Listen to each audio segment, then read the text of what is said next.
I'm gonna start this video off by saying that this is the best Transformers movie to come out since the first one. But is that really a compliment?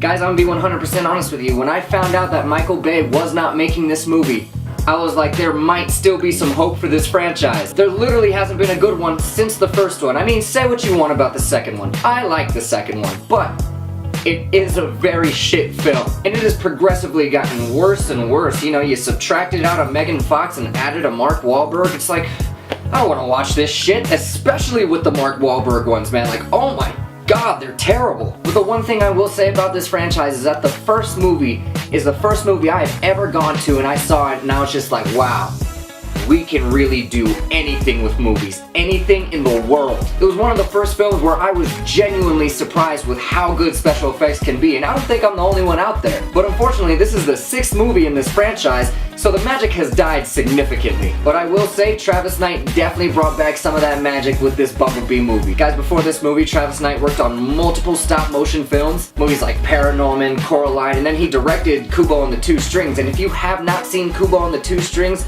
do yourself a favor. It should still be on Netflix, I'm pretty sure. Watch that shit. Guys, this movie is a prequel to all the other Transformers movies that we've already seen, and so what this movie is about is Bumblebee escapes the war on Cybertron with an important mission from Optimus Prime, but unfortunately, he loses his memory upon crash landing on Earth. So he's just hiding in this junkyard with no purpose at all. He doesn't know what he has to do, he doesn't know who he is or what he is, where he's from. He's pretty much just a giant robotic 5-year-old, and he has nobody to take care of him. And that's where Haley Steinfeld's character comes in. She buys the bug, she takes it home, he transforms in front of her, and then she decides to take care of him. But along the way, the Decepticons get a little beacon, they're like, hey, I think B2187 is down on Earth, so they go to Earth, there's some conflict, and that's our movie. Alright guys, right off the bat, I'm gonna tell you the worst thing about this movie, the absolute worst thing about this movie. And his name is John Cena! Oh my God, that man cannot act. And it really sucks, man. Like, I like John Cena. I liked him in Blockers. I liked him in Ferdinand. I didn't see Ferdinand, but I had a feeling that I would like him in Ferdinand. But in this movie, oh my God, he is useless. He is just a waste of space. I'm gonna tell you guys the 2 lines in this movie that dropped the grade from what it was to what it is now. They're sitting in like the White House or the Pentagon, some government building. Who really cares? And the government finds out Bumblebee's in Texas. So you know what John Cena does? He says, saddle up, boys.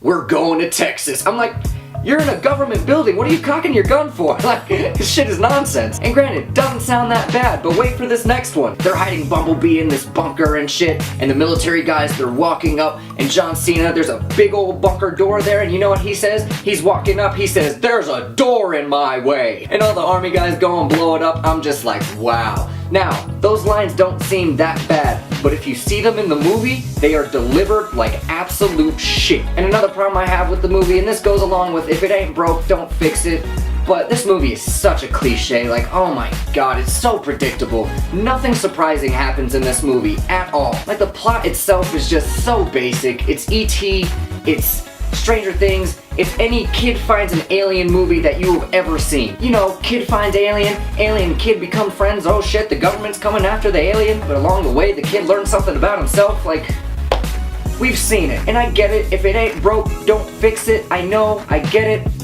but fuck, I want to see some new shit, man. Like, I'm tired of just reboot after reboot after reboot after spin-off after spin-off after a whole nother cinematic universe. Like, oh my God. And I don't want to sound like I'm really hating on this thing too much, because if I'm being honest, it's not that bad of a movie. It's actually pretty good. But all I'm asking for is just a little bit of originality. That's it. Just a hair. Just a little bit. And any actor you could find that is not John Cena, because Jesus Christ. Now what the movie does well is that it's actually pretty damn funny. The kid that plays Memo, he absolutely killed his role. He had me dying every time he was on screen. The 5 minutes that we spent on Cybertron looks absolutely phenomenal. What I love about it is that they use the old school design of the Transformers. Like, there was old school Optimus and Soundwave was in there. Oh my God. I don't know why, but I love Soundwave so much. He has a little cassette desk that pops out of his chest, but when it pops out, it transforms into a Decepticon leopard, which is the most gangsta shit ever. Not only that, he has a giant cannon on his back. So please use Soundwave more. And the final fight scene between Bumblebee and the 2 Decepticons is so good. They show part of it in the trailer, that one shot with Haley Steinfeld running, and then Bumblebee, he picks up the boat and cracks the dude with it.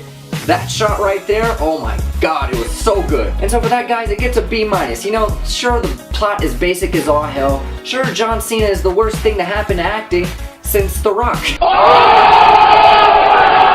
But was I entertained? Yes. Was there good fight scenes in there? Yes. Is Soundwave in the movie? You're goddamn right. Yes. And so for that, it's a B-. Alright guys, that's it. I'm gonna see The Mule and Mowgli this weekend, so get ready for those reviews to come out. Like, comment, subscribe, do all the shits. And I've had people that be like, hey, what'd you think of Jurassic World 2? I'd be like, hey, go watch the review. He's like, oh, I didn't even know you put one out. So, if you never want to miss a review again, just ring that bell. It's right down there. Turn on your notifications. Ring the bell. Like, comment, subscribe, do all the shits. Thanks for watching, folks. Bye. I've been feeling kinda cooped up. I'm trying to get some fresh air. Hey, why you got the roof out? You know it never rains here.